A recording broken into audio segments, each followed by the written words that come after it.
Assalamualaikum warahmatullahi wabarakatuh. Selamat siang semuanya. Apa kabar? Waalaikumsalam warahmatullahi wabarakatuh. Selamat siang, Pak. Waalaikumsalam. Oke, sebelum kita mulai, kita berdoa menurut kepercayaan masing-masing. Berdoa mulai.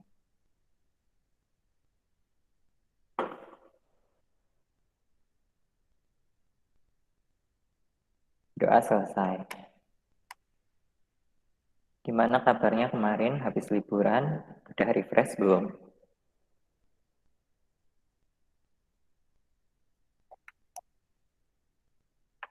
Pada diam. Lumayan, Bro.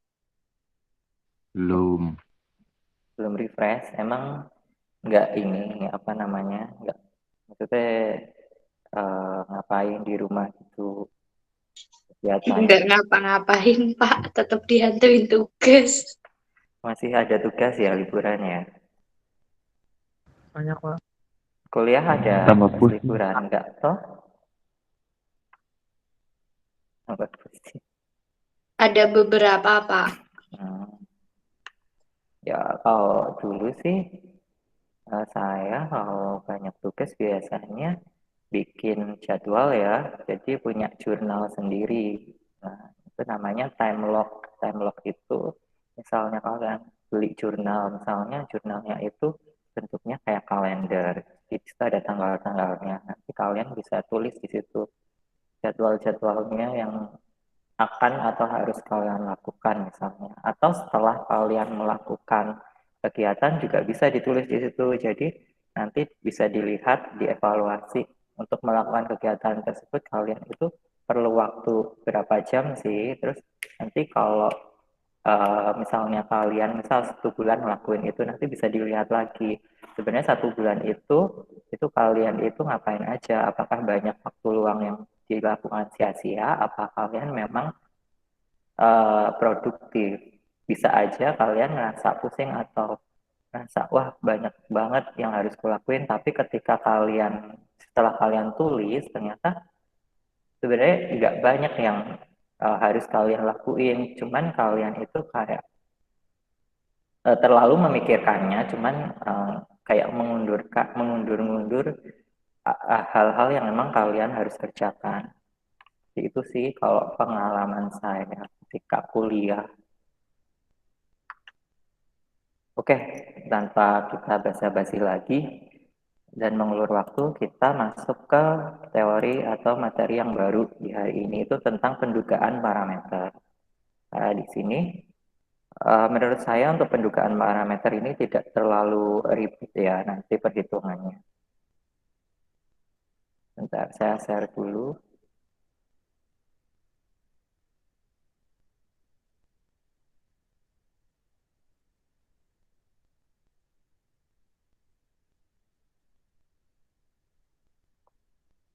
Nah, di sini sudah terlihat presentasinya.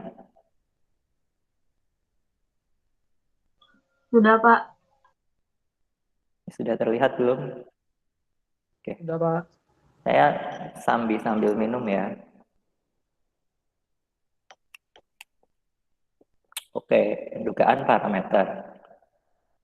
Jadi di sini nanti kalian akan membuat suatu parameter untuk mengetahui suatu populasi itu di situ karakternya seperti apa atau nilai pada suatu populasi.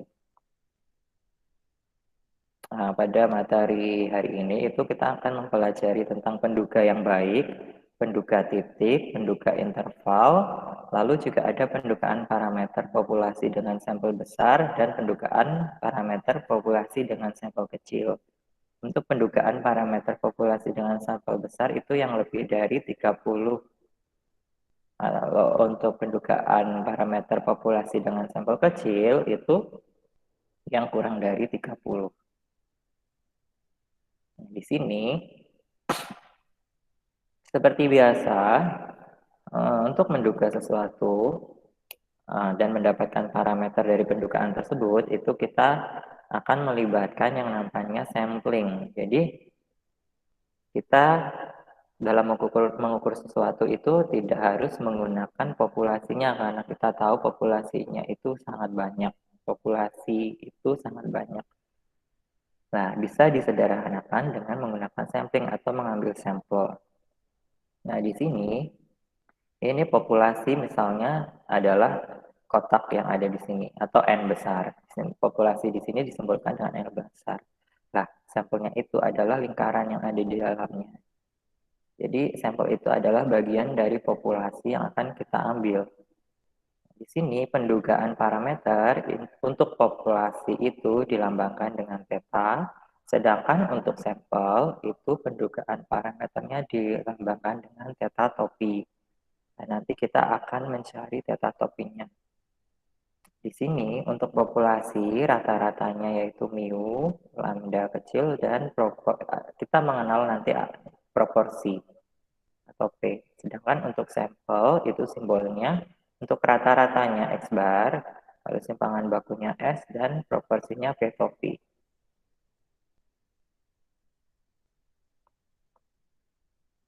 Dalam statistika inferensia, statistik atau theta topi, statistik yang dapat dari sampel, yang digunakan untuk menduga parameter theta dari populasi. Jadi di sini si sampel ini, pendugaan parameter si sampel ini dinamakan penduganya, populasi itu yang diduga. Tepatnya adalah sebagai berikut. Untuk statistik theta topi sama dengan X bar dipakai untuk menduga parameter theta dari populasi sama dengan mu. Statistik untuk theta topi sama dengan S dipakai untuk menduga parameter theta pada populasi dengan lambda. Dan sedangkan untuk theta topi sama dengan proporsi atau P topi atau P bar atau P topi ya, dipakai untuk menduga parameter theta dari populasi proporsi. Statistik theta topi atau penduga parameter dari sampel berperan sebagai penduga, sedangkan pendugaan parameter dari populasi berkedudukan sebagai sesuatu yang diduga. Nah, penduga yang baik, parameter penduga yang baik apabila pertama, penduga parameter dari sampel merupakan penduga tak bias. Maksudnya tak bias ini adalah tidak proporsional atau tidak konsisten. Jadi penduga yang baik itu harus konsisten dan proporsional. Lalu penduga yang baik apabila anggota dari pendugaan parameter sampel itu sama dengan pendugaan parameter dari si populasi. Artinya harapan atau nilai dari harapan penduga theta topi sama dengan theta. Untuk hal yang kedua yaitu penduga parameter dari sampel merupakan penduga yang efisien. Artinya bila ada lebih dari satu penduga, maka penduga yang efisien adalah penduga yang mempunyai variansi yang kecil. Jadi kan nanti kita untuk mendapatkan suatu penduga, kita akan menghitung suatu variansinya, kesimpangan bakunya. Nah, nanti dapat dilihat apakah variansinya kecil atau besar, atau penduganya standar deviasinya kecil atau besar itu nanti dapat dilihat.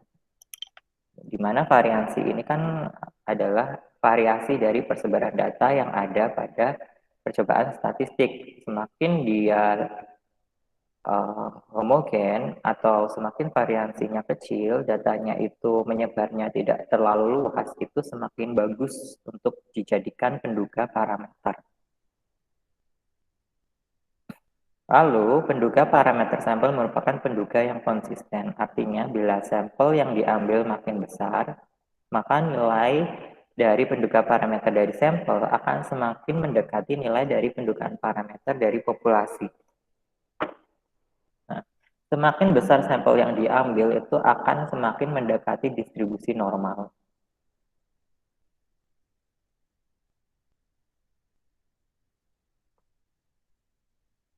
Oke, kita akan mengenal dua jenis pendugaan. Yang pertama itu pendugaan titik, yang kedua itu pendugaan interval. Untuk pendugaan titik, bila nilai parameter dari theta dari populasi hanya diduga dengan memakai satu nilai statistik dari sampel yang diambil dari populasi tersebut. Maka statistik pendugaan parameter dari sampel disebut pendugaan titik. Oke, gampangnya gini contohnya. Kita ingin menduga berapa sesungguhnya rata-rata tinggi badan orang Indonesia. Jadi kita ingin mengambil suatu parameter tentang tinggi badan orang Indonesia. Lah, untuk keperluan ini kita ambil satu sampel secara acak. Banyak 1.000 orang. Dari berjuta-juta populasi orang Indonesia, kita ambil 1.000 orang saja. Lalu kita ukur tinggi badan masing-masing orang tersebut. Dari 1.000 orang itu kita ukur satu-satu. Nah, setelah kita mendapatkan data dari 1.000 orang, dari tinggi badan 1.000 orang tersebut, lalu kita rata-ratakan tinggi badannya dan kita mendapat nilai X-barnya yaitu 164. Nah, nilai rata-rata ini dipakai untuk menduga rata-rata tinggi badan orang Indonesia yang sesungguhnya. Sehingga nilai ini disebut pendugaan titik karena kita mengambil satu nilai untuk mewakili dari populasi yang ada pada orang Indonesia dan tinggi badan orang Indonesia tersebut. Itu namanya pendugaan titik. Dan di sini kalau kita lihat kan tidak ada penjelasan apakah populasinya itu wanita atau pria. Jadi ini adalah populasi seluruh orang Indonesia. Jadi X-barnya 164. Nanti kita juga akan mempelajari bagaimana kita akan mendapatkan pendugaan parameter untuk dua jenis populasi juga. Di sini ada pertanyaan belum? Belum, Pak. Oke, Belum, Pak. Oke, kita masuk ke pendugaan interval. Bila nilai parameter dari pendugaan parameter populasi hanya diduga dengan memakai beberapa nilai statistik dari sampel yang berada dalam satu interval, katakanlah interval dari theta antara theta topi 1 sampai theta topi 2, maka statistik dari theta topi disebut penduga interval. Intinya kalau kita akan melakukan pendugaan interval itu nanti ada interval nilainya. Kita langsung masuk ke contoh yang seperti tadi mengenai rata-rata tinggi badan orang Indonesia. Bedanya di sini kita akan menduga parameternya menggunakan pendugaan interval. Berdasarkan percobaan statistik, misalkan rata-rata tinggi badan yang diduga untuk orang Indonesia itu rata-rata tinggi badannya itu dari 160 sampai 166. Artinya rata-rata tinggi badan orang Indonesia diduga pada interval tersebut. Pada penduga interval menggunakan derajat kepercayaan yang dinyatakan dalam bentuk probabilitas. Karena ini nilainya dalam bentuk interval ya, jadi nilainya itu kita tidak ambil nilai yang pasti dari sekumpulan sampel dan nilainya interval antara 160 sampai 166, bisa nilainya 161, bisa nilainya 165 atau 165,54 dan lain sebagainya. Karena dalam bentuknya interval itu maka kita harus menggunakan derajat kepercayaan. Nah, derajat kepercayaan itu kita dapat menentukan sesuai dengan keinginan peneliti. Apabila peneliti sudah experience, itu dia bisa menduga derajat kepercayaannya karena berdasarkan pengalaman-pengalamannya, atau bisa kita memberikan derajat kepercayaan berdasarkan konsultasi atau saran dari pakar atau expert atau dari penelitian-penelitian sebelumnya. Nah, untuk contoh ini, sederhanakan aja, untuk derajat kepercayaannya itu 95%. Cuman ketika kita akan menulis ke dalam bentuk persamaan probabilitas interval, pendugaan interval, kita ubah yang 95% jadi 0,95. Di mana rata-rata tinggi badan orang Indonesia itu antara 160 sampai 166. Bagaimana membaca perumusan parameter pendugaan parameter ini, yaitu bacanya kita percaya bahwa 95% parameter populasi akan terletak antara 160 sampai 166 berdasarkan dari sampel yang diambil dari populasi tersebut. Atau dengan kata lain, kita percaya 90% bahwa rata-rata tinggi badan orang Indonesia berada atau terletak antara 160 cm sampai dengan 166 cm.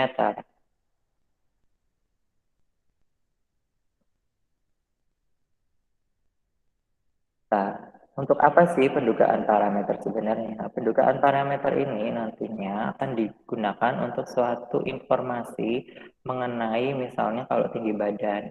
Kita ingin membuat suatu pintu yang bagus itu seperti apa sih, harus bagaimana, dan pintunya itu misalnya pintu di bandara misalnya. Nah, kita kan harus punya parameter dari beberapa jenis orang yang ada di dunia ini, mungkin dari Rusia, dari Indonesia, dari Australia, dari Cina, dan lain sebagainya. Dengan data tersebut, nanti kita bisa tahu desainnya itu harus tingginya seberapa, seperti itu.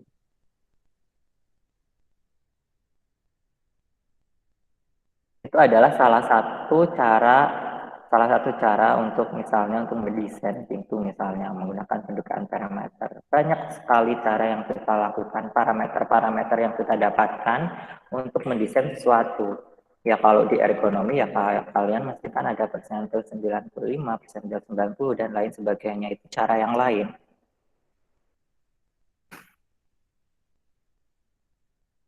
Oke, sekarang kita masuk ke pendugaan parameter dengan sampel besar, di mana jumlahnya untuk sampel ini lebih dari atau sama dengan 30. Pada pendugaan parameter sampel besar itu ada 4 jenis. Pertama, pendugaan parameter rata-rata atau mu, pendugaan parameter proporsi, pendugaan parameter beda dua rata-rata apabila ada dua populasi, lalu ada pendugaan parameter dua proporsi. Ini juga apabila ada dua populasi. Kenapa kita harus mencari? Bentar. Kenapa harus ada parameter rata-rata dan parameter proporsi? Itu tergantung dari kasusnya. Apabila ketika kita meneliti atau observasi yang kita ketahui rata-ratanya, kita menggunakan parameter yang rata-rata. Tapi apabila kita ketika meneliti data yang kita dapatkan itu berupa bentuknya proporsi, itu maka kita menggunakan pendugaan parameter yang proporsi. Jadi sesuai dengan kebutuhan kita. Di statistik itu sebenarnya ada banyak cara, ada banyak style, metode yang tidak perlu kita pelajari semuanya, tapi kita harus tahu bagaimana cara menggunakan metode-metode tersebut. Maksudnya kita tidak harus fokus atau ahli dalam semua metode tersebut, tapi kita tahu ketika kita akan penelitian ini kita harus pakai apa. Begitu juga dengan metode-metode lain yang kalian ketemukan di industri. Di situ banyak sekali metode-metode yang digunakan atau model-model yang digunakan di teknik industri. Nah, kalian itu interestnya di mana, atau kalian menemukan masalah itu di bidang apa, lalu kalian sebagai orang teknik industri itu mengetahui pokok atau akar masalah, lalu didiskusikan, dibikin apa namanya, jadi bikin kayak gambarannya untuk mendapatkan akar masalah, misalnya pakai fishbone diagram. Kalian dapat masalahnya di situ, lalu kalian cari model apa yang pantas untuk menyelesaikan masalah tersebut. Nah, di pendugaan parameter populasi dengan sampel besar, kita akan menggunakan nilai-nilai kritis dari distribusi normal, atau di sini kita sebutkan dengan Z alfa per 2 ini adalah nilai kritisnya. Bila suatu populasi diambil sampel secara acak yang besar, maka standar Theta-Topi akan mempunyai distribusi normal standar. Jadi semakin sampelnya besar, itu distribusi normalnya akan semakin bagus. Untuk beberapa derajat kepercayaan atau tingkat kepercayaan, nilai-nilai dari nilai kritis alfa per 2 dapat dilihat pada tabel berikut. Nah, contohnya ketika kasus kalian itu menggunakan kepercayaan 98%, maka nilai kritisnya yaitu 2,33. Apabila 95%, berarti nilai kritisnya 1,96. Nah, terserah kalian itu mau pakai yang mana, tapi ketika ada suatu soal misalnya dan udah ditentukan itu derajat kepercayaannya, maka kalian harus memakai derajat kepercayaan yang sudah ditentukan. Nanti kalian cari berapa nilai kritisnya. Sampai sini ada pertanyaan?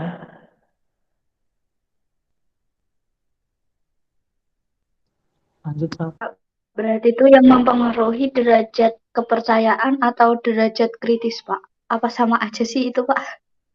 Yang mempengaruhi kan nanti derajat kepercayaan. Di samping derajat kepercayaan itu nanti ada yang namanya tingkat error.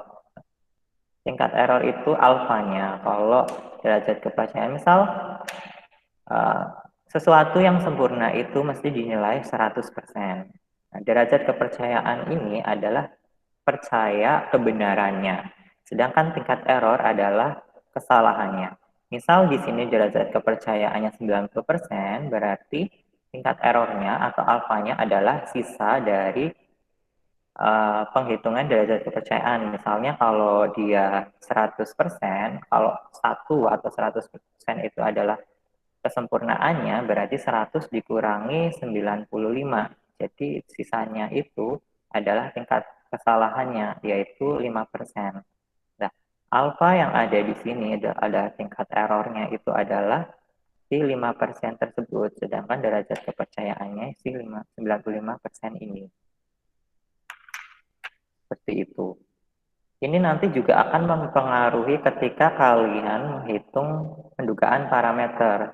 Ketika tingkat kepercayaannya berbeda, maka pendugaan parameter intervalnya juga akan berbeda. Gimana? Iya, Pak. Paham. Oke.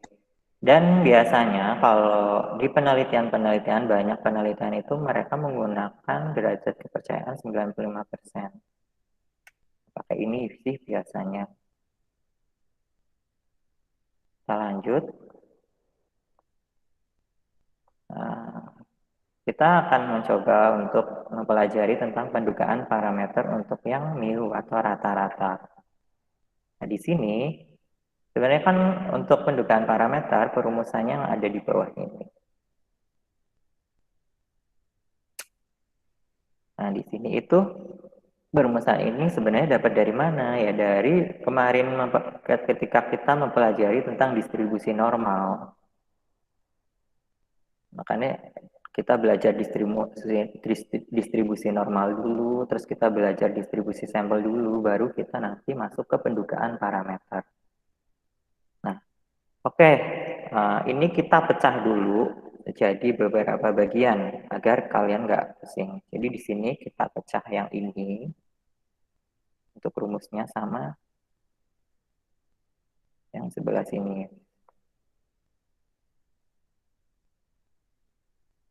Jadi di sini untuk menduga satu parameter karena ada intervalnya, di interval itu kan ada nilai minimal dan nilai maksimal kan ya. Karena dia itu untuk menggambarkan suatu selang nilai. Jadi ada nilai minimal, ada nilai maksimal. Nah, di sini itu ada minimasi itu yang dikurangkan, nilai yang dikurangkan dan maksimasinya itu nilai yang ditambahkan. Nah, dari sini kita ketika akan menghitung tentang parameternya, pendugaan parameter, kita harus menghitung nilai minimasinya terlebih dahulu dan nilai maksimasinya terlebih dahulu. Misal di sini untuk pendugaan parameter rata-rata itu nilai minimasinya yaitu dengan X bar dikurangi nilai kritisnya Z alpha per 2 dikali lambda X bar. Lah, Untuk mencari lambda X bar di sini, yaitu menggunakan rumus yang ada di atas. Yang ini. Dua rumus ini untuk mencari lambda X bar. Sama, nilai lambda X bar di sebelah kanan sama di sebelah kiri itu nanti sama. Nilai kritisnya sebelah kanan sama nilai kritis di sebelah kiri juga sama. X bar sebelah kanan dan sebelah kiri juga sama. Yang membedakan karena dia yang sebelah kiri minimasi, yang sebelah kanan itu maksimasi. Oke, kita coba bagaimana perumusan untuk lambda X bar-nya atau pendugaan parameter untuk sampelnya. Di sini, untuk populasi tak terbatas, atau populasi yang tidak diketahui nilainya, jadi ketika ada kasus atau soal, dia tidak diketahui populasinya, itu kita menggunakan perumusan yang populasi tak terbatas. Kenapa harus seperti itu? Karena ketika kita akan melakukan penelitian, nggak semua populasinya itu bisa kita dapatkan. Dan sebenarnya kan percobaan statistik itu kan ingin memudahkan kita, nggak menyulitkan kita. Masa kita mau percobaan, kita ngitung populasi terlebih dahulu. Misalnya populasi apa ya yang nggak ada? Misalnya populasi penyuka Bakso, Pak. bakso. Bakso misalnya. Populasi penyuka bakso itu kan di BPS coba kalian misal TK kita akan meneliti itu, kita kan nyari datanya dulu di data sekunder kan ya. Mungkin di penelitian sebelumnya atau di BPS, Badan Pusat Statistik, ternyata kalian nggak nemu data tentang penyuka bakso, yaitu ya jangan dipersulit gitu loh, ya udah pakai aja rumus yang bila populasi tak terbatas. Gitu. Nah, ketika populasinya terbatas, misal populasi yang gampang kita dapatkan nilainya, misal kayak jumlah penduduk Banyumas, mungkin itu di BPS-nya Banyumas sudah ada lah. Itu oke, kalian pakai rumus yang populasinya terbatas. Nah, untuk populasi yang tak terbatas itu pakai lambda X dibagi akar N. Nah, lambda X ini yang dari populasi, N-nya ini dari si sampel, N kecil. Kalau N jumlah populasi kan N besar kan ya. Nah, bedanya kalau dia itu populasinya terbatas, dia akan rumus yang awalnya, rumus dasarnya akan dikalikan dengan akar N besar dikurangi N kecil, dibagi N besar dikurangi 1. Bedanya cuma itu. Misal kalian sudah menemukan nilai lambda X bar-nya, nanti kalian masukkan ke sini. Ini juga dimasukkan ke sini. Nah, untuk satu min alfa ini adalah derajat kepercayaan. Jadi satu min alfa adalah derajat kepercayaan. Agak susah saya nulis di sini. Pokoknya satu min alfa itu adalah derajat kepercayaan. Misalnya 95% atau 0,95. Berarti untuk nyari alfanya, 1 dikurangi 0,95. Alfanya jadinya 0,05. Misal derajat kepercayaannya 94%. Untuk mencari alfanya berarti 1 min 0, tadi berapa 94 ya? Berarti 0,06. Jadi kita langsung ke contoh soal. Nah, di sini dapat kita lihat dari populasi para pegawai suatu perusahaan diambil sampel sebanyak 100 orang dan dicatat gaji tahunan masing-masing. Rata-rata simpangan baku gaji mereka itu adalah 6 juta. Jadi ini kenapa S? Karena kita mendapatkan simpangan bakunya dari sampel. Nah, sampelnya itu 100 orang. X bar-nya rata-rata dari sampel tersebut itu ada 30 juta. Ketika kita tidak mendapatkan simpangan baku dari populasi, kita bisa menggunakan simpangan baku dari sampel. Nah, di sini sudah ditentukan untuk percobaan statistik ini membuat selang kepercayaannya atau derajat kepercayaannya itu 95% untuk menduga berapa sesungguhnya rata-rata gaji para pegawai di perusahaan tersebut. Populasi dianggap tak terbatas sebab ukurannya tidak diketahui. Di sini tidak diketahui berapa jumlah populasinya, hanya sampel. Maka sampelnya adalah 100. Dan 100 ini termasuk sampel besar, maka kita menggunakan perumusan pendugaan parameter untuk sampel besar.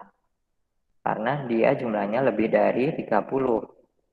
Lalu rata-ratanya 30 juta dan simpangan bakunya 6 juta. Karena lambda tidak diketahui, maka harus ditaksir dengan S. Oke, lalu kita masukkan nilainya. Lambda X-nya 6 juta. Ini 6 juta ya, ini kebanyakan 0 ini. 6 juta dibagi akar jumlah sampelnya, akar 100, jadi 600.000. Oke, kita sudah dapat nilai lambda X barnya. Lalu kita cari untuk nilai kritisnya, set alfa per 2-nya. Untuk interval kepercayaan 95 diperoleh set alfa per 2-nya 1,96. Ini kita dapatkan dari tabel. Dari tabel mana? Dari tabel yang ada di atas ini yang sudah saya berikan. Nah, dari sini. 95, 1,96. Kita sudah mendapatkan nilai lambda X bar, nilai kritisnya 1,96. Kita juga sudah mendapatkan nilai dari rata-rata sampelnya. Tinggal kita masukin ke rumus. Untuk minimasinya, jadinya 30 juta dikurangi 1,96 dikali 600.000 hasilnya 28 juta sekian. Lalu untuk maksimasinya kita cari dengan 30 juta ditambah 1,96 dikali 600.000. Kita dapat nilai maksimasinya 31 ya 31 juta sekian-sekian. Di sini ada pertanyaan.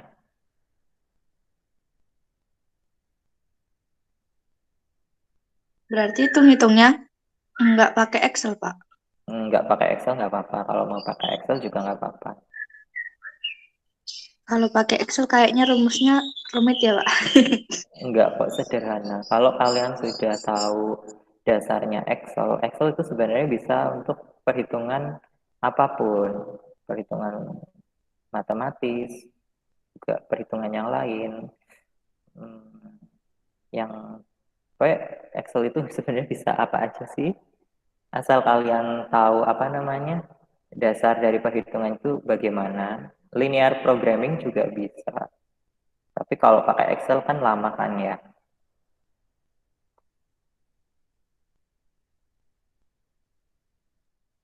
Kalau kalian merasa perhitungan ini lebih mudah dan lebih gampang pakai manual atau pakai kalkulator, ya pakai manual atau kalkulator aja nggak apa-apa.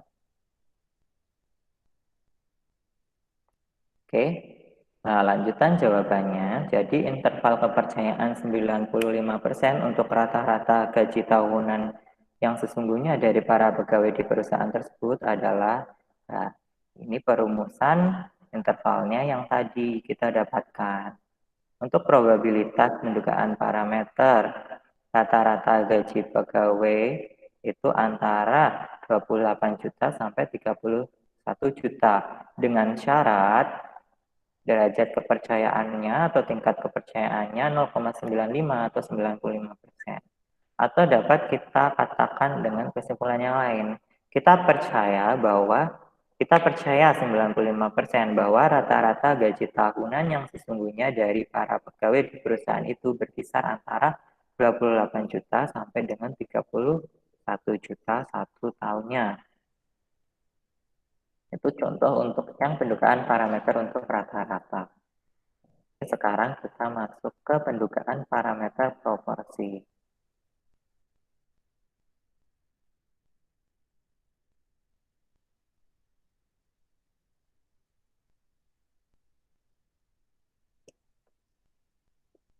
Bila suatu populasi berukuran N mengandung jenis tertentu dengan proporsi X per N. Jadi misalnya kalian itu nggak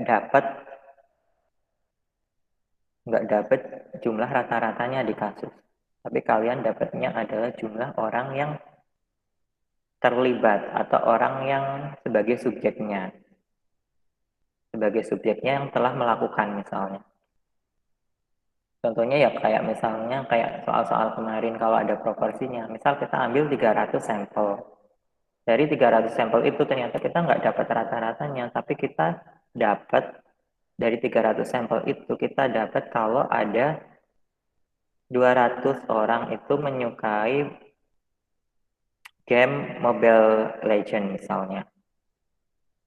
Nah, itu ketika kita mendapatkan data berupa proporsi atau rata-rata itu tergantung dari cara kita mendapatkan data primernya atau data langsungnya. Misalnya kalau proporsi itu biasanya kita dapatkan data-datanya berdasarkan survei atau dari kuesioner. Lalu misalnya kalau kalian dapat rata-ratanya itu berarti ada pencatatan kayak cross time data gitu yang dia itu pencatatannya sudah tersistematis, jadi datanya itu sangat runtut sehingga dapat kita mendapatkan rata-ratanya berapa. Jadi tergantung kalian itu mau pakai cara pengambilan datanya mau seperti apa. Nanti kalian bisa pakai metode yang mana seperti itu. Oke, di sini yang proporsi ya. Bila suatu populasi berukuran N, N besar untuk populasi, mengandung jenis tertentu dengan proporsi sebesar X per N. Dan pada populasi itu diambil secara berulang sampel berukuran N yang mengandung jenis tertentu dengan proporsi. Jadi untuk proporsi dari sampel itu P topi sama dengan X per N. Dan di sini bedanya N-nya. Di sini adalah N kecil, N dari sampel jumlah sampel. Maka distribusi sampel proporsi akan mempunyai, jadi kan kalau yang tadi itu kita pakainya mu rata-rata, tapi karena kita proporsi, kita ubah mu tersebut jadi P. Dan simpangan bakunya lambda P topi. Ini untuk yang sampel, ini untuk yang populasi.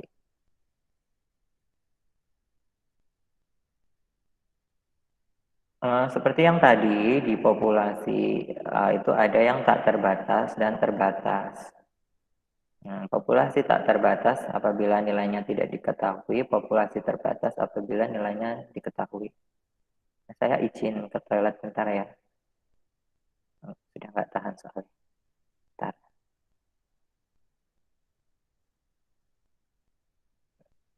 Saya izin bentar.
Oke, kita lanjut ya.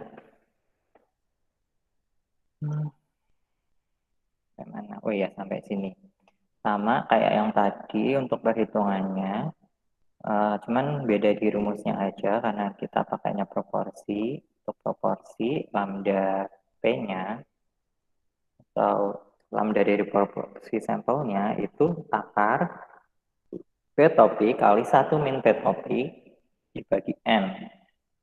Lalu kalau populasinya terbatas atau diketahui, itu nanti kalian kalikan dengan akar N dari populasi dikurangi N kecil dari sampel dibagi N populasi dikurangi 1. Nah, nanti kalian gunakan perumusan untuk parameternya, pendugaan parameter proporsinya. Bedanya kalau yang tadi itu pakainya mu, yang tadi itu pakainya mu atau rata-rata, ini ya. Kalau yang rata-rata dan X bar, dan lambdanya X bar, kalau yang proporsi kita pakainya proporsi atau P. Nah, dengan proporsi dari sampelnya yaitu P topi, dan timpangan bakunya dari si proporsi sampel lambda P topi. Tuh, bedanya di situ. Oke, kita masuk ke contoh. Pada suatu sampel acak berukuran N sama dengan 500 orang misalnya. Ini pakainya 500 orang, diketahui orang di suatu kota ditemukan bahwa 340 orang diantaranya suka nonton TV. Ini suka nonton TV. Kita nggak pakai rata-rata. Oke, kita bedakan misalnya rata-rata sama 304 orang yang suka nonton TV. Kalau rata-rata itu adalah data yang kita ambil berupa numerical, kebanyakan ya. Jadi ini kita logikakan, kita imajinasikan, kita logikakan kalau kita pakainya rata-rata, itu data-data yang kita dapatkan itu berupa data-data numerical secara gampangnya.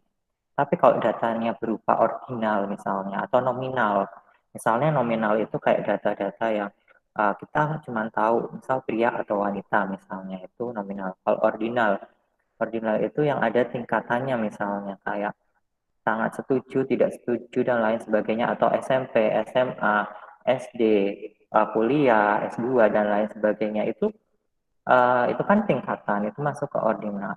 Nah, di sini gimana sih kita dapat data 340 orang? Berarti kan surveinya cuman kita ngitung kamu misal kita dapatkan datanya dengan cara menyebar angket atau dengan cara misalnya penduduk di Indonesia atau penduduk di kota tersebut itu masuk ke suatu aplikasi dan mereka hanya mecet, oh saya suka nonton TV dunia dalam berita. Atau kalau kayak di YouTube misalnya, di YouTube itu kan ada kayak sebelum kita masuk ke YouTube, kadang kan ada kuesioner tuh ada survei. Nah, misalnya apakah apa channel YouTube seperti apa yang kalian sukai, terus ada pilihannya, ada tentang berita, ada tentang acara anak-anak, ada cara memasak lah. Kita tinggal ngeklik di situ, klik. Nah, itu kan dapat datanya berupa data yang bukan data numerikal sebenarnya. Nah, itu biasanya kita pakai proporsi. Kalau numerikal kayak datanya misalnya atau integer, ada yang bilang integer juga yang bisa dihitung lah intinya. Itu ya kayak tinggi badan, berat badan, volume air, apa lagi, dan lain sebagainya pokoknya. Seperti itu. Hitunglah interval. Oke, kita balik lagi ke kasus di sini. Pada suatu sampel acak berukuran N 500 orang di suatu kota, ditemukan bahwa 340 orang diantaranya suka nonton TV untuk acara dunia dalam berita. Hitunglah interval kepercayaan, misalnya derajat kepercayaannya 95% untuk menduga berapa proporsi sesungguhnya penduduk di kota itu yang suka nonton TV untuk acara dunia dalam berita. Oke. Kita sudah ketahui untuk proporsi dari sampelnya itu X-nya ada 340, sedangkan N kecilnya atau jumlah sampelnya 500. Jadi proporsinya 340 dibagi 500, yaitu 0,68. Ini proporsi dari sampelnya, sudah kita dapatkan. Nah, proporsi dari sampel ini akan kita gunakan di perumusan simpangan baku. Pendugaan parameternya, yaitu akar P topi dikali 1 min P topi dibagi N, di mana P topinya ini 0,68, 0,68 dikali 1 min 0,68. 1 dikurangi 0,68 ini hasilnya 0,32. Jadi 0,68 dikali 0,32 dibagi 500. Lalu kita akarkan, hasilnya 0,02. Kita udah dapat nilainya nih. Lambda P topinya 0,02. Lalu kita dapatkan proporsi sampelnya 0,68. Kita juga dapatkan nilai kepercayaannya 95%. Lalu kita cari nilai dari nilai kritis distribusi normalnya, Z alfa per 2-nya. Nah, kita cari alfanya. Gimana caranya mencari alfa? Kita tinggal kurangkan 1 min 0,95. Jadi 95% ini kita ubah ke desimal terlebih dahulu. Jadi 0,95. 1 min 0,95 berarti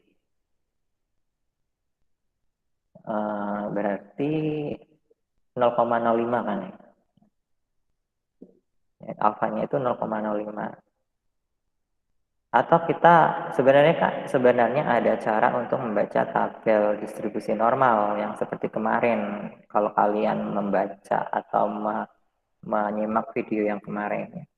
Tapi di sini kita gunakan yang lebih sederhana aja untuk pendugaan parameter, yaitu dengan tabel yang sudah saya rangkum di sini. Untuk derajat kepercayaannya dan nilai kritisnya berapa. Oke, tadi itu nilai kritisnya 0,9, derajat kepercayaannya itu 0,95. Maka nilai kritisnya 1,96.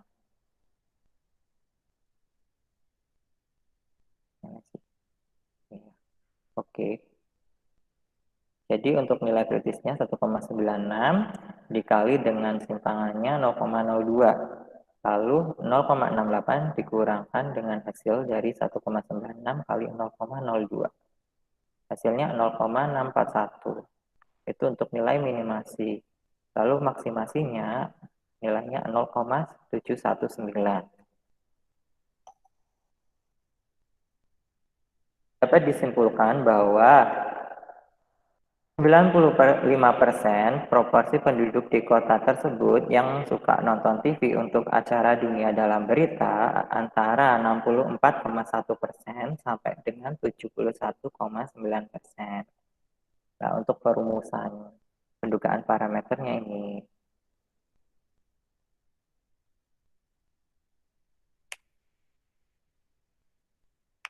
Ada pertanyaan?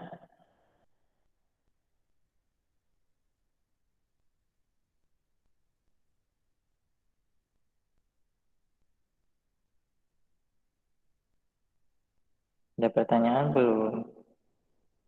Belum, Pak. Oke. Pak. Iya? Belum? Oke, saya lanjut ya. Sekarang pendugaan parameter proporsi ini kita akan mengenal yang namanya kesalahan duga. Nah, ini ada kesalahan duga. Bila proporsi dipakai untuk menduga proporsi P, jadi bila proporsi dari sampel dipakai untuk menduga proporsi dari populasi, maka kita dapat percaya bahwa derajat kepercayaannya dikali 100%. Bahwa kesalahan duga untuk probabilitasnya akan lebih kecil dari Z alfa kedua kali lambda P topi, atau jadi ini rumus untuk mencari kesalahan duga. E kurang dari sama dengan nilai kritis distribusi normal Z alfa per 2 dikali akar P topi kali 1 min P topi dibagi N sampel. Nah, dan kesalahan dugaan akan lebih kecil dari kesalahan tertentu bila diambil sampel sebesar ini rumus sampelnya. Jadi misal kita sudah mendapatkan sampel, kita akan melakukan penelitian, kita sudah dapat sampelnya, lalu kita dapatkan parameternya misalnya, kita udah dapat sampelnya, kita udah dapat proporsinya, kita dapat pendugaan parameternya. Tetapi ada di suatu saat itu ternyata misal kita itu melakukan penelitian dari bulan Januari sampai bulan Januari, Februari, Maret. Januari, Februari, Maret kita dapatkan sampel 300. Udah ada proporsinya berapa, kita hitung, kita dapat pendugaan parameternya berapa. Tapi ternyata dari pendugaan parameter yang kita dapatkan di bulan itu, ketika kita akan melakukan pendugaan lagi, ketika kita akan menggunakan pendugaan lagi di bulan dari bulan habis Maret, April ya, di bulan April sampai April, Februari, Maret, April, Mei, Juni. Dari April sampai Juni itu ternyata ada kesalahan duga. Kita menemukan kesalahan duga. Artinya berarti kita harus menghitung kembali sampel yang harus kita ambil. Misal yang tadinya 300 karena ada kesalahan duga, maka kita harus mengambil sampel yang baru sebesar 600 misalnya. Nah, itu kasusnya misalnya. Oke. Nah, di sini untuk rumus sampel apabila ada kesalahan duga yaitu N sama dengan Z alfa per 2 kuadrat atau nilai kritisnya kita kuadratkan dikali P topi kali 1 min P topi dibagi E kuadrat. E ini adalah kesalahan duganya. Atau N sama dengan Z alfa per 2 kuadrat dibagi 4 E kuadrat. Nah, tergantung nanti kasusnya diketahui nggak proporsinya. Kalau nggak diketahui proporsinya ya pakai yang ini. Kalau diketahui proporsinya ya pakainya yang ini. Kita masuk ke contoh.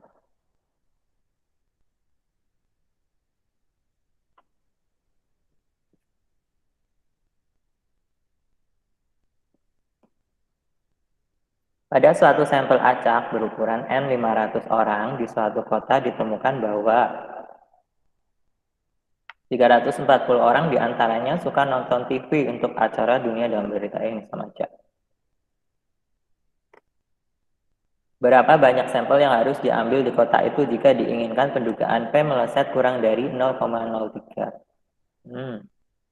Berarti setelah beberapa waktu ada kesalahan duganya sebesar 0,03 dengan kepercayaannya 95%. Oke, untuk proporsinya, proporsi dari sampel berarti 340 dibagi 500, 0,68.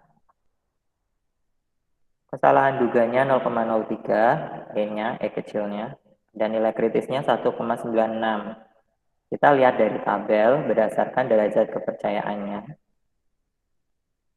Lalu kita gunakan rumus yang ada proporsinya. Berarti kita pakai rumus yang ini.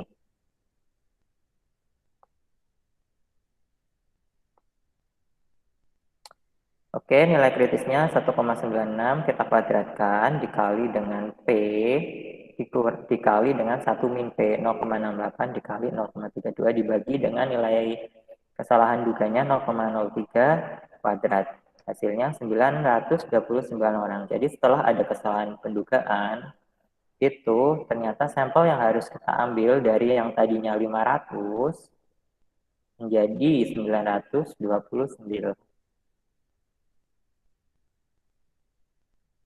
Yang ini ada pertanyaan.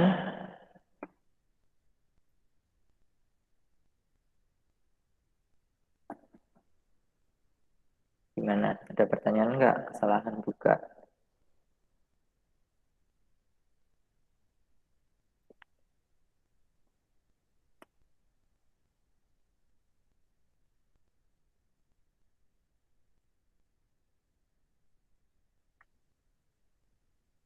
Kalian lagi ngapain sih? Habis dari dapur, Pak, dipanggil Mama. Oh, oke. Nggak ada pertanyaan? Belum, Pak. Lanjut ya.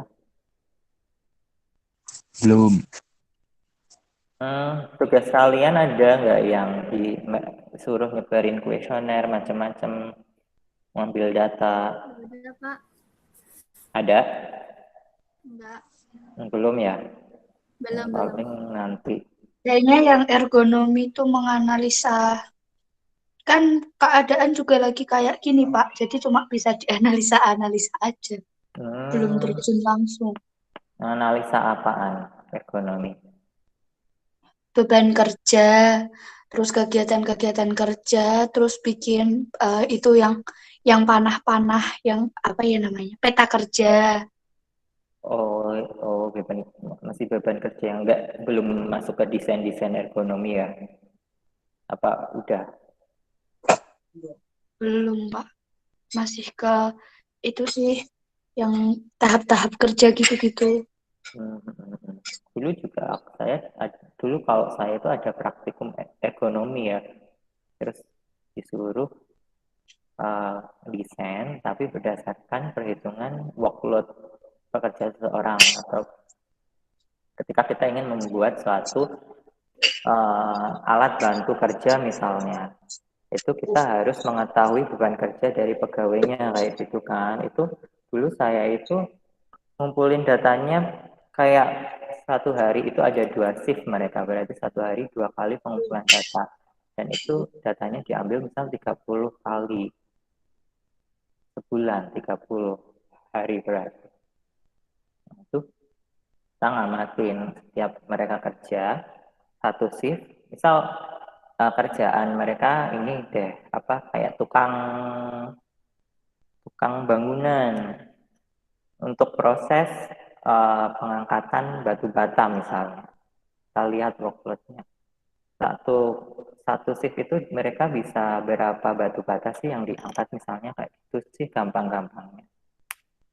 Itu kalau dulu masih enak ya, sebelum ada pandemi kita bisa langsung ke ini apa ke tempat penelitian, lihat langsung bareng teman-teman satu kelompok. Apalagi enak banget kalau satu kelompoknya orang-orang yang dekat-dekat, dijamin itu mesti kalau kerjasama dengan kelompok yang enak ini asik sih kalau menurut saya. Oke. Tapi biasanya kelompok yang dipilihin dari dosen ya campur-campur, Pak. Oh, dipilihin. Hmm. Kalau dulu saya milih sendiri sih.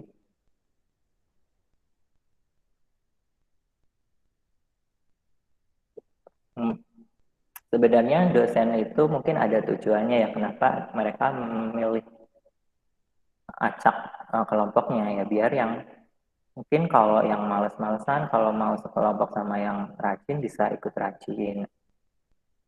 Terus yang apa yang orangnya nggak bisa komunikasi dengan baik dengan orang yang bisa komunikasi tapi dia pintar pengolahan datanya, satu kelompok sama orang yang komunikasinya baik tapi pas ngitung dia agak kesusahan, itu juga saling melengkapi. Jadi sebenarnya kalau kita kerja sama tim ya, kita harus tahu kelemahan sama kelebihan dari masing-masing tim kita. Jadi setelah kita tahu kelemahan dan kelebihannya, baru kita bisa saling melengkapi, dan tim itu harus jangan meninggikan atau mengedepankan ego-ego sendiri sih, walaupun mereka itu urusannya banyak, entah urusan keluarga, entah urusan yang lain, tugas yang lain, tapi ketika memang tugas kalian itu di situ ya, coba untuk bersikap profesional.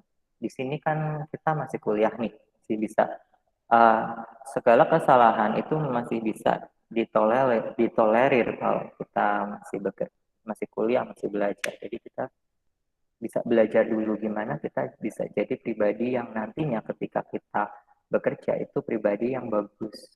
Tak olah skill kita. Saya sekarang seperti ini juga, dulu saya itu ya nggak seperti ini. Saya masih belajar. Dulu mungkin saya masih self-absorbed, misalnya saya masih egois dengan keputusan yang saya ambil, tapi setelah belajar dan sebenarnya untuk kita menjadi pribadi yang baik yaitu dengan mendengarkan dengan baik. Mendengarkan dengan baik. Dari mendengarkan dengan baik nanti kita akan belajar lebih banyak lagi untuk menjadi pribadi yang baik. Itu sih kalau saya. Ya, saya yakin dulu juga sama lah saya ketika kuliah S1 sama kalian tuh sama. Cuman nanti ke depannya kalian tujuan kalian itu inginnya seperti apa? Apakah ingin tetap seperti ini atau kalian ingin menjadi yang pribadi yang lebih baik? Masalah oke lah. Kadang kita pikir kok mereka kan kaya, mereka anaknya orang kaya, nggak punya masalah di keluarganya, jadi belajarnya juga lebih tenang, terus bisa les di mana-mana. Jangan berpikiran seperti itu. Bahkan dulu bahkan saya terlahir di keluarga yang mungkin nggak harmonis banget ya, ada lah konflik di dalam keluarga juga, ada yang ketika kuliah saya emang harus kayak berusaha untuk bekerja sedikit untuk bisa hidup di Jogja misalnya itu. Tapi kalau kita itu selalu berpikiran positif atas apa yang dan mengambil hikmah atas apa yang terjadi sama kita dan jangan terlalu terkungkung pada masalah yang sedang terjadi, tapi bagaimana kita mendapatkan solusinya. Itu. Insya Allah ketika kita sudah tidak membandingkan diri kita dengan orang lain, itu berarti kita sudah menerima diri kita sepenuhnya. Itu insya Allah kita akan bisa lebih maju dengan lebih cepat sih. Itu aja. Oke, kita lanjut. Itu ini aja iklan-iklan sebentar. Nah, ini apa? Oh, sekarang kita masuk ke pendugaan parameter dua rata-rata. Nah, di parameter pendugaan parameter beda dua rata-rata berarti di sini dia mempunyai dua jenis populasi. Di sini ada populasi pertama yang bisa disimbolkan dengan N1, N1N yang gede ini, yang mempunyai rata-rata mu1 dan simpangan baku lambda 1, sedangkan populasi kedua sebanyak N2 yang mempunyai rata-rata mu2 dan simpangan baku lambda 2. Nah, di sini itu sama ya rumusnya, sama tadi kalau kita if we have wide perspective, ketika kita punya pemikiran luas, rumus ini itu sebenarnya sama-sama yang tadi, cuman bedanya di sini. Dia karena dua populasi yang tadinya cuman X bar aja, dia jadi ada dua, ada X bar 1 sama X bar 2. Lalu di sini lambdanya juga lambda 2 rata-rata. Di sini juga parameternya untuk parameter 2 rata-rata. Oke, kita di sini juga masih menggunakan distribusi normal atau set.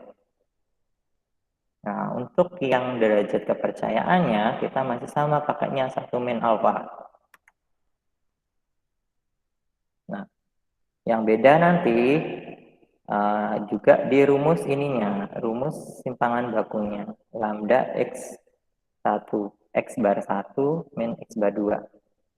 Itu kalau yang tadi kan cuman lambda dibagi N. Kalau sekarang karena lambdanya ada 2, berarti akar lambda 1 kuadrat dibagi N1 ditambah lambda 2 kuadrat dibagi N2. Bila populasi tak terbatas, di sini populasinya tidak diketahui. Kalau untuk populasi yang terbatas atau populasi yang diketahui itu nanti kita kalikan dengan akar N1 plus N2. Kalau tadi kan N1 plus N sampel, N besar plus N kecil. Nah, di sini kita tadi itu N besar dikurangi N kecil lah, karena di sini populasinya ada 2, sampelnya berarti juga ada 2 jenis.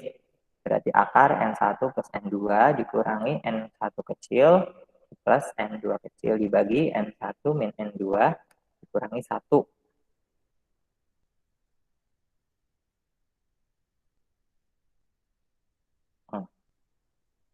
Pendugaan parameter beda dua rata-ratanya, ini ada dua case. Untuk pendugaan parameter beda dua rata-rata itu ada dua case atau dua kasus.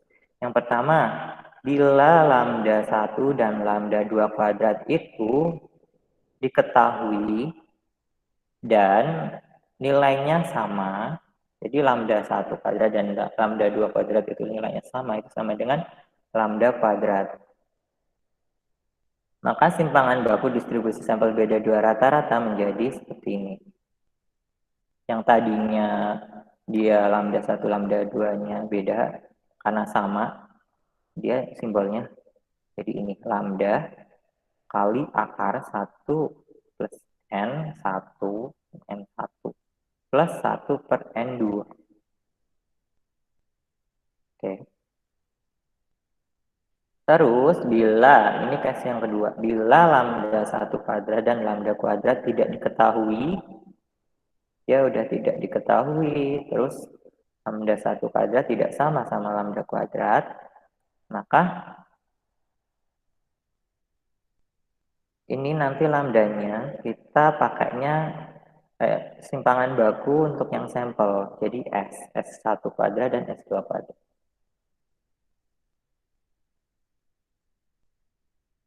Sehingga simpangan baku sampel beda dua rata-rata menjadi, ini lambda kuadrat itu variansi ya, jadi variansinya nggak diketahui, kita pakai variansi populasinya nggak diketahui, kita pakai variansi yang sampelnya. Nah, sehingga simpangan baku sampel beda dua rata-rata menjadi, ini simpangan baku sampel beda dua rata-ratanya, sama dengan akar S1 kuadrat dibagi N1 ditambah S2 kuadrat dibagi N2. Itu rumusnya.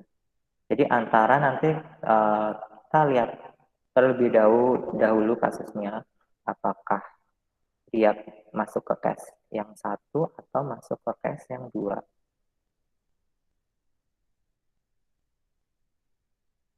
Contoh, ujian kalkulus diberikan kepada dua kelompok mahasiswa, yaitu mahasiswa perempuan sebanyak 75 orang. Nah, di sini dan mahasiswa laki-laki sebanyak 50 orang. Dia populasinya dibagi dua berdasarkan gender, yaitu laki-laki dan perempuan. Di sini perempuannya 75, laki-lakinya 50. Itu jumlah sampelnya. Nah, kelompok mahasiswa perempuan memperoleh nilai rata-rata 82.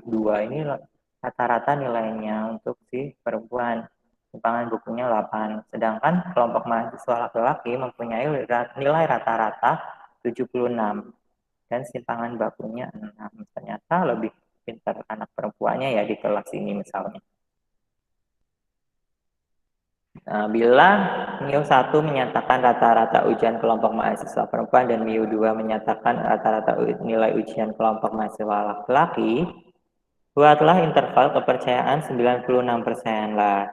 Dari tadi kan kita pakai 95% tuh. Sekarang kita coba pakai 96%. Untuk menduga berapa sesungguhnya beda rata-rata dua kelompok mahasiswa tersebut. Jawab. Misal diketahui kelompok mahasiswa perempuan itu N1-nya 75, X bar 1-nya 82, S1-nya 8. Dan kelompok mahasiswa laki-laki itu 50, dengan X bar 1-nya 76, dan simpangan bakunya 6. Karena simpangan baku dua populasi mahasiswa itu tidak diketahui, ingat, simpangan baku dua populasi mahasiswa itu tidak diketahui. Yang diketahui kan simpangan baku dari sampel. Maka simpangan baku sampel dua rata-rata tersebut kita pakainya berarti yang case kedua yang ini.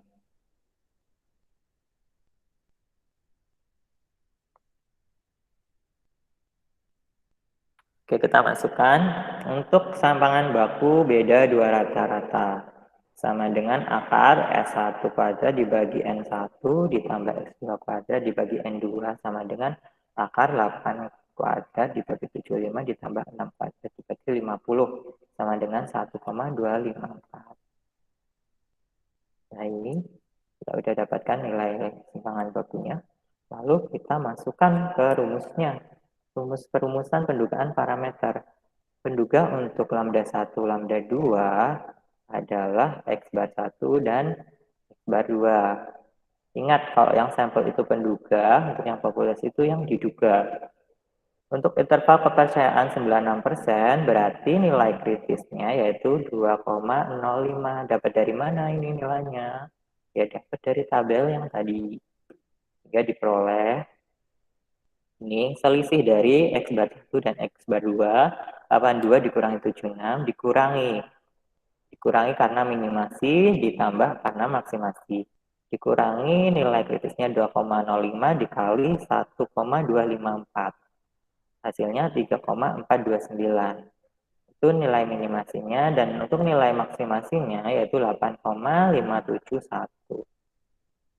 Nah, baru setelah kita dapatkan nilai yang harus kita ketahui, kita masukkan ke rumus pendugaan parameter. Di mana probabilitas pendugaan parameternya yaitu beda dua rata antara 3,429 sampai 8,571. Hasilnya ini hasilnya ya dalam bentuk interval dengan derajat kepercayaan 0,96 atau 96%.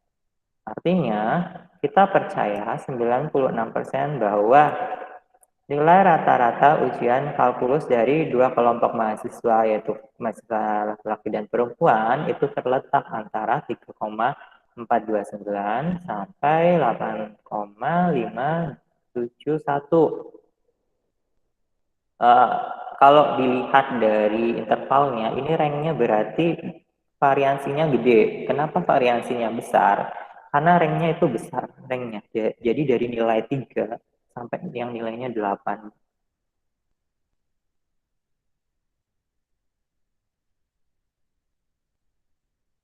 Ada pertanyaan belum yang ini?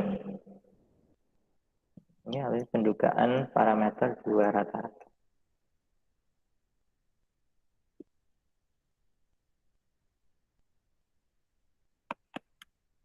Ada pertanyaan belum? Belum. Belum. Oke, lanjut ya.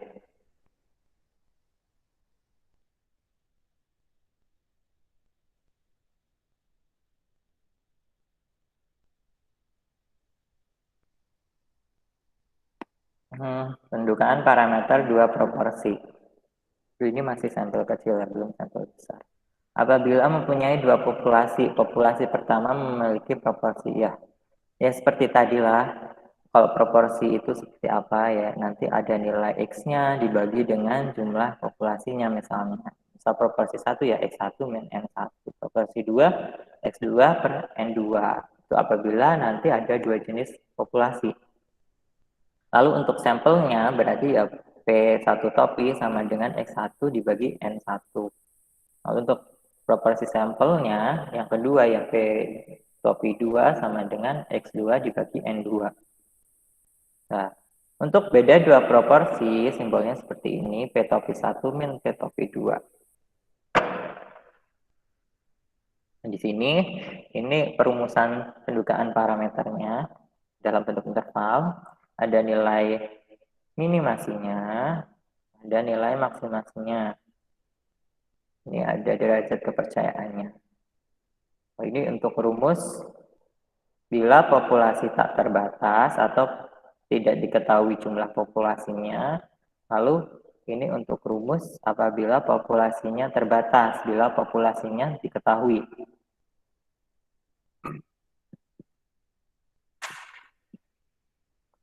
Oke, kita masuk ke contoh.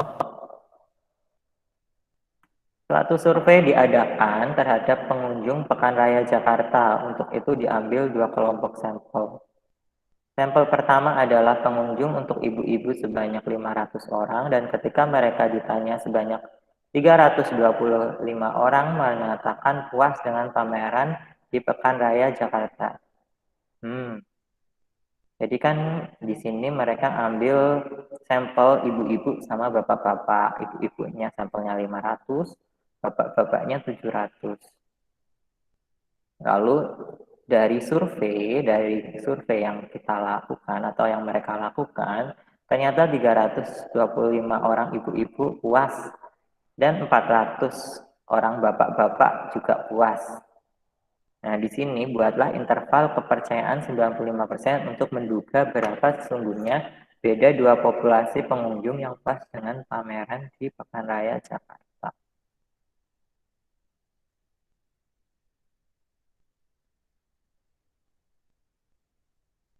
Oke, diketahui untuk proporsi ibu-ibu yang puas dengan pameran yaitu 325 dibagi 500 yaitu 0,65.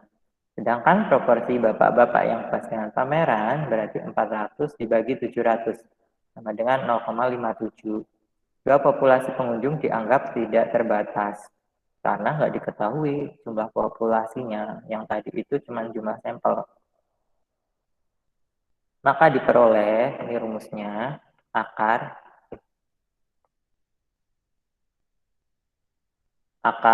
P topi 1 dikali 1 min P topi 1 dibagi N1 ditambah P topi 2 dikali 1 min P topi 2 dibagi N2 sama dengan masukin nilai-nilainya hasilnya 0,03 misalnya. Oke, kita dapat simpangan baku untuk beda dua proporsi. Lalu kita masukkan nilai-nilai yang sudah kita temukan. Kan tadi pakai derajat kepercayaannya 95%, berarti nilai kritisnya 1,96. Kita dapatkan simpangannya 0,03. Kita dapat proporsinya 0,65 dan 0,57. Nah, baru masukkan ke perumusan nilai minimasi dan maksimasinya. Misalnya sudah diketahui nilai minimasinya 0,02, maksimasinya 0,14. Nah, baru kita masukkan ke atau kita sederhanakan ke perumusan pendugaan parameter interval seperti ini. Di mana dapat kita percaya 95% bahwa beda proporsi sungguhnya pengunjung yang puas dengan pameran di Pekan Raya Jakarta itu antara 2% sampai dengan 14%. Oke. Lumayan nggak terlalu jauh sih ini variansinya. Ada pertanyaan?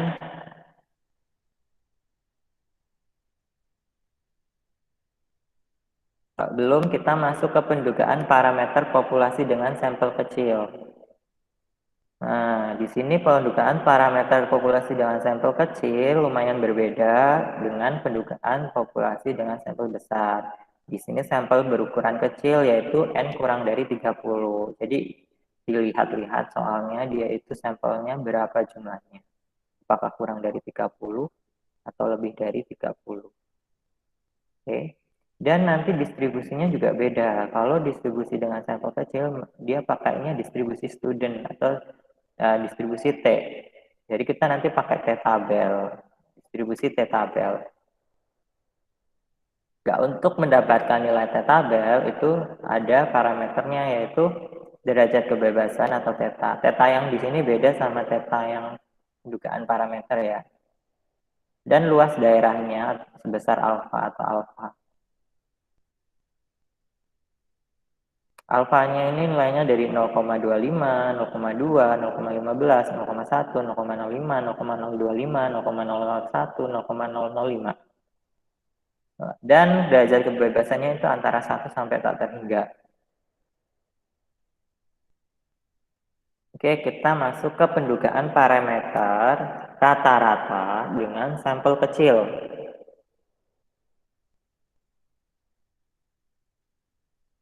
Interval kepercayaan untuk pendugaan parameter rata-rata dengan sampel kurang dari 30 yang diambil dari suatu populasi, di mana variansinya dari populasi tidak diketahui. Oke. Misal dia variansinya tidak diketahui, berarti kita pakainya simpangan baku dari sampel. Di sini. Nah, ini nilai T nanti kita peroleh dari tabel distribusi T. Ya, jadi bedanya yang sampel besar sama sampel kecil itu nanti di sininya, di nilai kritisnya.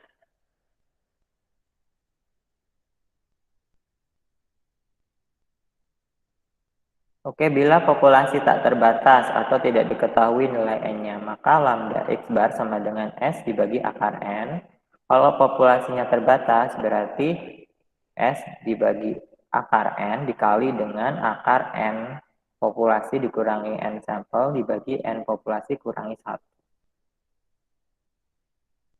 Contohnya, satu sampel acak sebanyak 15 mahasiswa diambil dari populasi mahasiswa di suatu universitas. Ke-15 mahasiswa diberikan tes bahasa Inggris dan diperoleh nilai rata-rata mereka 75. Jadi sampelnya kecil ya, cuma 15. Ternyata dari 15 orang ini kita dapatkan mu-nya rata-ratanya, X-barnya, karena rata-rata dari sampel ya, X-barnya itu 75, dan simpangan bakunya atau S8. Nah, di sini ternyata kita tidak mendapatkan variansi dari populasi atau simpangan baku dari populasi, ya udah kita pakainya yang dari sampel aja. Terus diketahui juga derajat kepercayaannya yaitu 95%. Oke, kita masukkan ke rumus. Lambda X barnya sama dengan S dibagi akar N, di mana S-nya 8 dibagi akar 15. Hasilnya untuk lambda X barnya itu 2,07.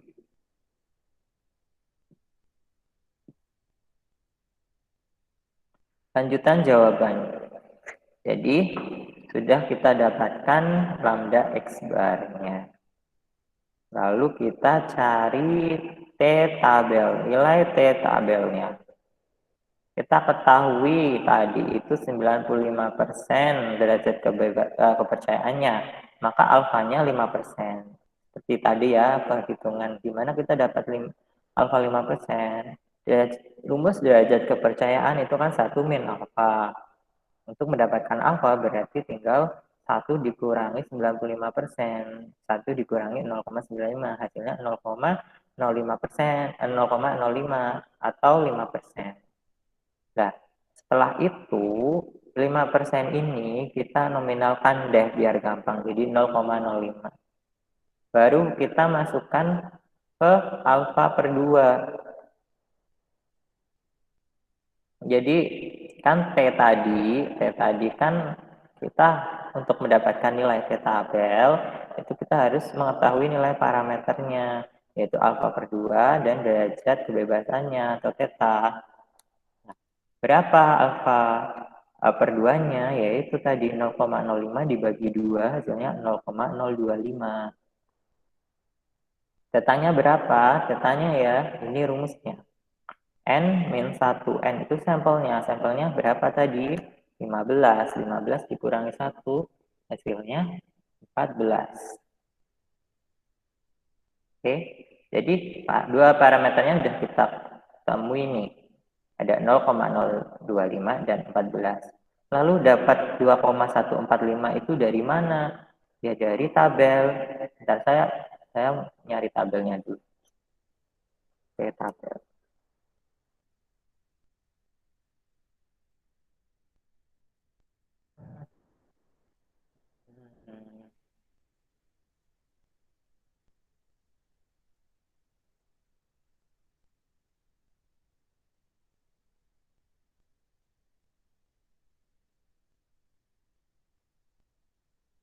Oke, ini T-tabel, contoh tabel. Kalian nanti bisa cari sendiri di Google T-tabelnya seperti apa.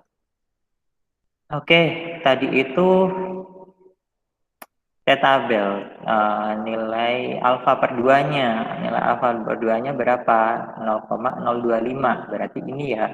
0,025, di mana alfanya itu 0,05. Lalu derajat kebebasannya berapa tadi?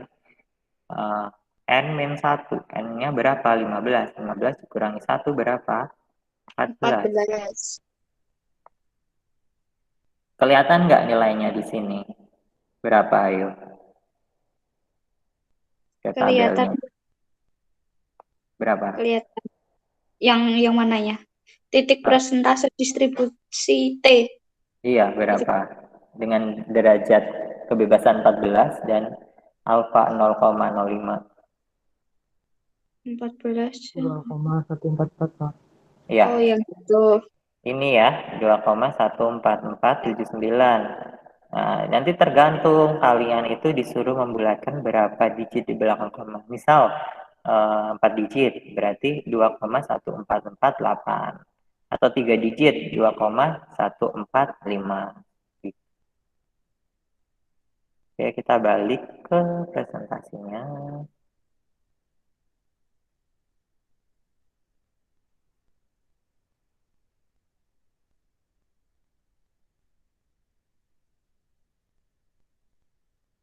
Oke, udah dapet nih nilai tabelnya 2,145. Lalu kita masukkan ke perumusan minimasi dan maksimasinya.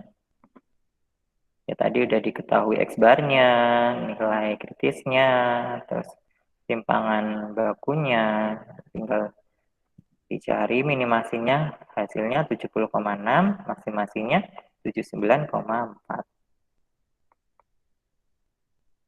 Oke, artinya kita percaya 95% bahwa kemampuan rata-rata bahasa Inggris semua mahasiswa di universitas itu terletak antara 70,6 sampai dengan 79,4. Ini nilainya, nilai mereka gitu.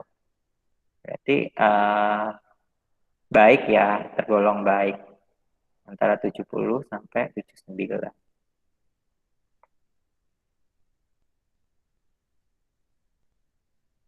Tadi itu untuk yang rata-rata, sekarang untuk yang beda dua rata-rata dengan sampel kecil. Sama yang tadi, beda dua rata-rata yang di sampel besar, cuman bedanya di sini kita pakai tabel. Nilai kritisnya distribusi T, bukan pakai yang Z. Nah, bedanya nanti juga ketika kita menghitung simpangan bakunya, itu dia ada dikenal istilah simpangan baku gabungan. Ini simpangan baku untuk sampelnya, yang pendugaan parameter itu, nanti rumusnya SP akar 1/N1 ditambah 1/N2, di mana SP ini adalah simpangan gabungan. Nah, simpangan gabungan ini rumusnya yang ada di sini. Akar N1 min 1 kali S1 kuadrat ditambah N2 min 1 kali S2 kuadrat dibagi N1 tambah N2 dikurangi 2. Lalu derajat kebebasannya juga beda dengan yang rata-rata tunggal. Kalau rata-ratanya ada 2, untuk derajat kebebasannya rumusnya theta sama dengan N1 plus N2 dikurangi 2. Kalau yang tadi, yang rata-rata tunggal itu cuma N dikurangi 1.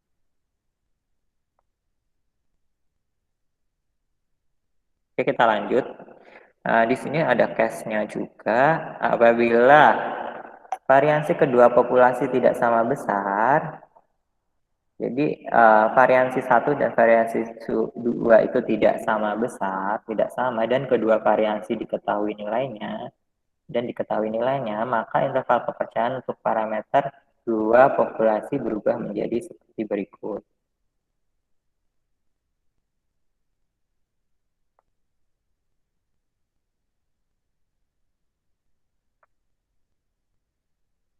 Jadi nanti ketika kita untuk case ini, ketika kita nyari simpangan untuk beda dua rata-ratanya, itu rumusnya ini, akar S1 kuadrat dibagi N1 ditambah S2 kuadrat dibagi N2.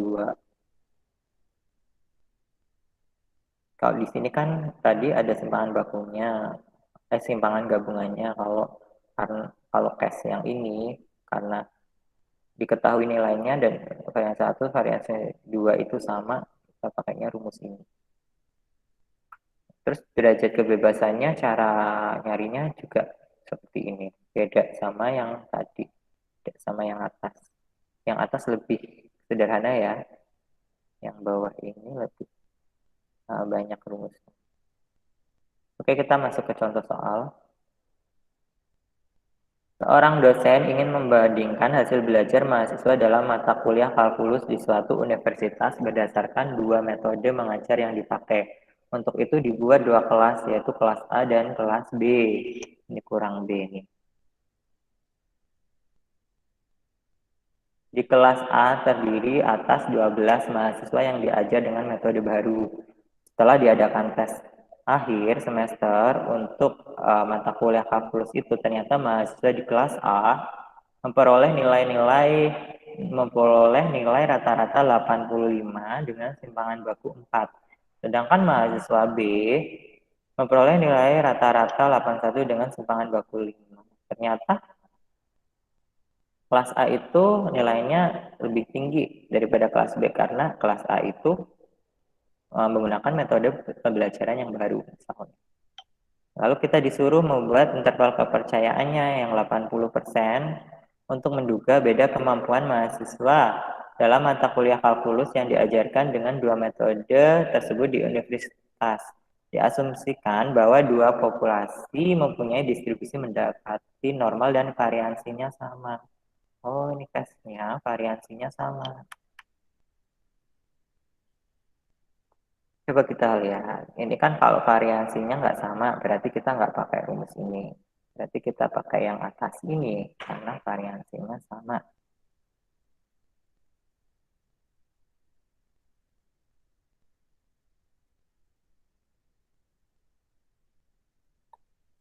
Oke, kita cari dulu simpangan gabungannya sama dengan ini ya, bla bla bla bla yang ada di sini rumusnya. Hasilnya misalnya simpangan bakunya 4,48. Setelah kita menghitung simpangan bakunya, baru kita bisa menghitung simpangan baku dari beda dua rata-ratanya. Yaitu simpangan baku gabungannya 4,48 dikali 1/12 tambah 1/10. Hasilnya 1,92. Nah, untuk yang 80% derajat kepercayaannya, kita cari alfanya. Itu 1 dikurangi 0,08. Hasilnya 1 dikurangi 0,8 hasilnya 0,2.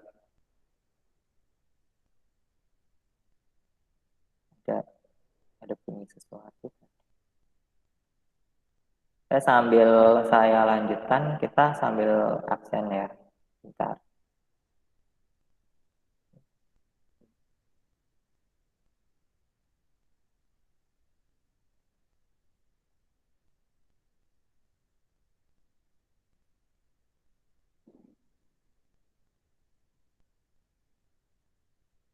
Kalian kalau online kelas kayak gini bawa makanan enggak?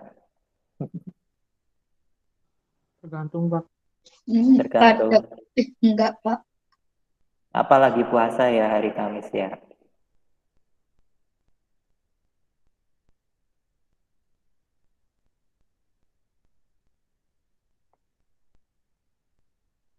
Gak apa-apa sih bawa snack gitu biar nggak bosan. Kalau masker boleh, Pak? Masker? Maskeran maksudnya? Iya, Pak. Maskeran muka itu? Iya, Pak. Nggak apa-apa sih.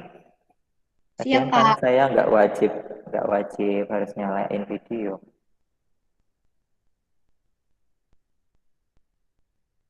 Jangan disuruh nyalain dulu ya, Pak. Udah kadung nyairin masker. Oke, bentar saya ini dulu, setting dulu. Nanti sampai jam 6 sore ya. Sekarang tanggal 7.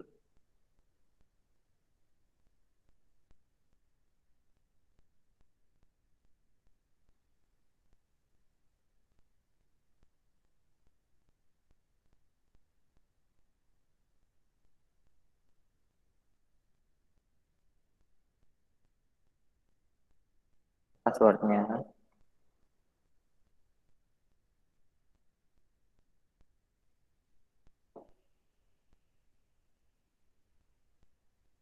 Oke, kita lanjut. Oke, jadi kita udah tahu alfanya 0,2 nih.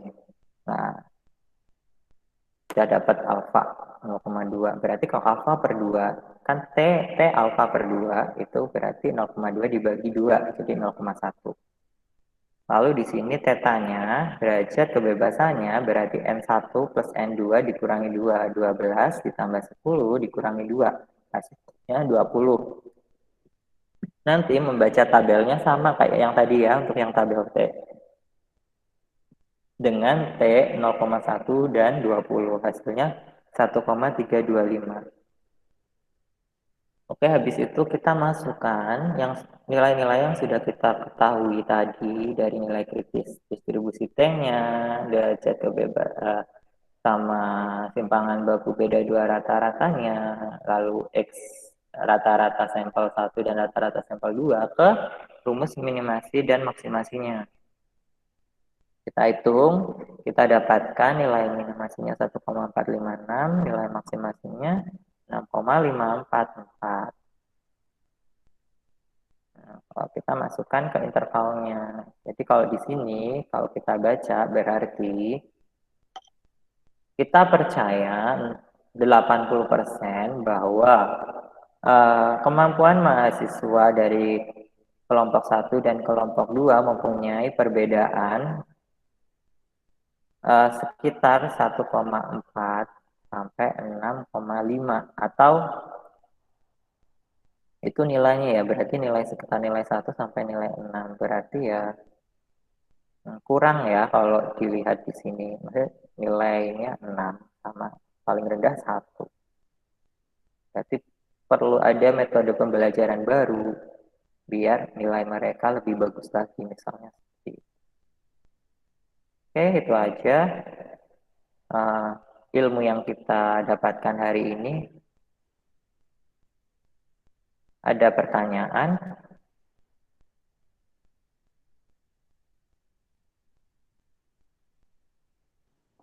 Mau bertanya, Pak, Iya.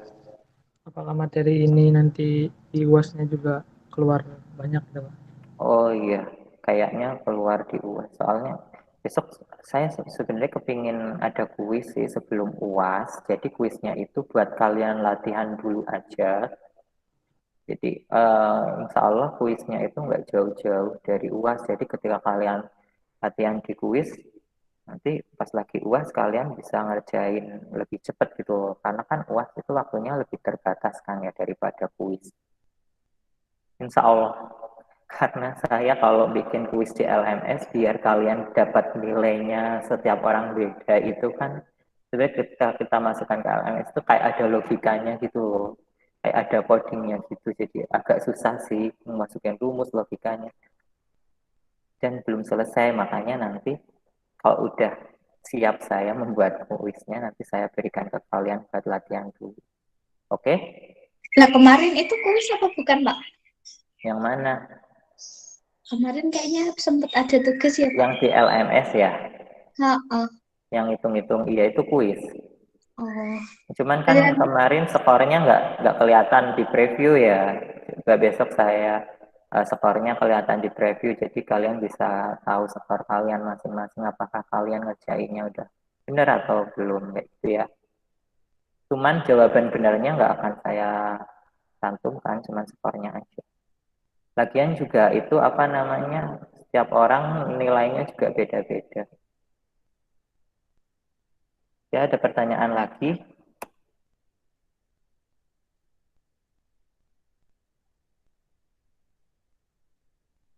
Kalau untuk rumus-rumusnya boleh open book ya, Pak? Boleh. Saya orang yang maksudnya kalau kayak rumus-rumus itu nggak terlalu harus diapalin sih. Yang penting kita tahu kegunaannya, cara makainya, implementasinya di dunia nyata gimana. Itu aja. Cara makainya masih bingung, Pak. Makanya dilihat lagi nanti, dipelajari lagi. Itu simbolnya kayak terlalu rumit. Ya, Iya ya sih. bisa simpel kayak pakai A atau B gitu. Variabel-variabel yang lebih mudah.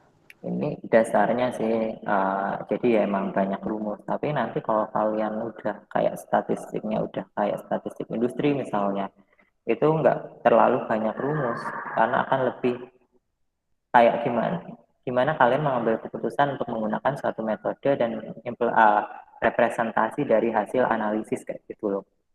Kalau ini kan masih dasar, kalian juga harus tahu sih statistik dasarnya gimana kayak gitu. Kenapa perlu? Iya, misalnya kalian besok itu mau penelitian itu kan misalnya kenapa sih kita harus matematis? Oke, ketika kalian besok itu misalnya ketika lulus S1 ingin lanjutin S2 misalnya, mungkin kalau kalian nggak ada niat lanjutin S2 ya kalian lebih mending implementasinya ya. Tapi kalau ketika kalian lanjut S2 berarti kan kalian harus penelitian inilah itulah, harus bikin metode, mengembangin metode yang udah ada dengan penambahan variabel yang barulah, atau membuat rumus matematis baru untuk suatu masalah, kan itu kan ribet ya. Nah, di sini itu kayak membiasakan kalian untuk berpikir logis atau menjabarkan suatu rumus misalnya. Itu ya terserah kalian sih besok gimana. Tapi di sini juga sebenarnya melatih otak kalian dengan hal-hal yang ribet. Soalnya nanti ketika kita kerja akan banyak sekali istilah yang harus kalian hafalkan dengan cepat dalam waktu yang sangat singkat. Kayak ketika kita mau kerja di bagian ekspor impor misalnya, atau shipping, atau di third party logistik, itu banyak sekali istilah-istilah, banyak sekali simbol-simbol. Ya ini kayak memang sih ini ketika kalian bekerja di situ ini nggak terlalu, oh ini kan nggak dipakai. Bukan kayak gitu cara kita memandang sesuatu. Oh kita belajar aja untuk gimana sih kita mempelajari, mendalami suatu ilmu, terus tahu simbol-simbolnya, kita bisa, nggak perlu dihafalin sih, yang penting ketika kita menggunakannya kita bisa kayak gitu. Karena nanti di dunia kerja itu bukan trial error lagi kayak sekarang, tapi ya kamu bekerja kamu harus tepat kayak gitu. Kalau kamu nggak tepat ya risikonya tinggi, like that. Jadikan setiap mata kuliah kayak saya itu kalau dulu kuliah ya, nggak semua mata kuliah itu saya juga suka. Maksudnya ada yang mata kuliah yang saya nggak suka, oh ini dosennya kok killer, kok nggak enak ya, males dapat dosen ini, bla bla bla. Tapi coba kita, kalau saya itu saya bayangkan kayak main game, oh mata kuliah ini level kesulitannya misalnya segini, mata kuliah ini level kesulitannya segini, hambatannya apa aja, ini, oh oke, coba aku bisa nggak ya lewatin mata kuliah ini yang kayak gini-gini. Kalau saya bikin asik deh, saya bikin pakai imajinasi saya sendiri tentang bagaimana menghadapi suatu masalah seperti itu sih. Ya itu cuman saya, nggak tahu kalian bagaimana caranya untuk menghadapi masalah-masalah di depan kalian seperti itu. Dan jangan lupa berdoa juga, karena ketika kita menghadapi masalah kita pasti merasa stres, tertekan. Kita perlu meditasi, kita perlu berdoa, kita perlu refleksi diri kita, apa yang kita lakukan sudah benar atau belum. Seperti itu. Oke, ada pertanyaan belum?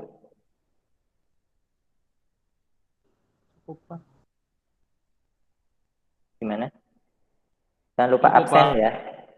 Oke, jangan lupa absen. Kalau belum ada pertanyaan, kita akhiri pertemuan kita pada hari Kamis ini. Yang sudah sore, yang mau sholat, monggo sholat nanti. Yang mau makan, silakan makan. Yang mau tidur, silakan tidur. Yang mau ngobrol, silakan ngobrol. Terserah kalian. Terima kasih atas perhatiannya. Wassalamualaikum warahmatullahi wabarakatuh. Waalaikumsalam. Waalaikumsalam warahmatullahi wabarakatuh. Ya, sama-sama. Sama-sama. Bye.